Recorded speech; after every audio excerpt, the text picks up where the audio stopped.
வணக்கம் நண்பர்களே, எல்லாரும் எப்படி இருக்கிறீங்க? நான் இன்றைக்கு காலையில் சாப்பாடு பழைய சாதம் கஞ்சி தான் செய்ய போகிறேன். இப்போ அடிக்கிற வெயிலுக்கு பழைய சாதத்தில் கஞ்சி சாப்பிட்றது நல்லது. பழைய சாதம் எவ்வளோ நல்லது காலையில் சாப்பிட்றது. இந்த குடல் புண் இருக்கிறவங்க எல்லாம் பழைய சாதம் சாப்பிட்றது நல்ல. இது நேற்று சமைச்ச சாதம், வெங்காயம், இது காரம் இல்லாத பச்சை மிளகாய் ரெண்டு பச்சை மிளகாய் வெட்டியிருக்கு.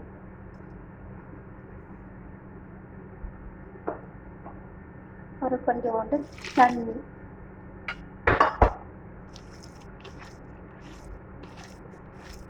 பழைய சாதம் மீதமாக இருந்தால் வடை செய்து சாப்பிடுங்க, நல்லா இருக்கும். பச்சை மிளகாய், வெங்காயம், சின்ன சீரகம், கொத்தமல்லியில் எல்லாம் போட்டு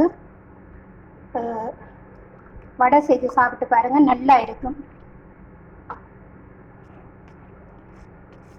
யாருக்கெல்லாம் இப்படி தயிர் சேர்த்து பழைய சாதம் சாப்பிட பிடிக்கும்?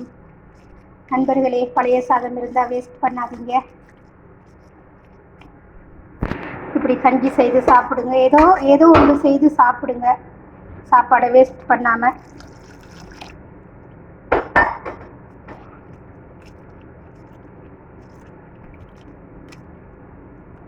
இதுதான் காலமையான சாப்பாடு.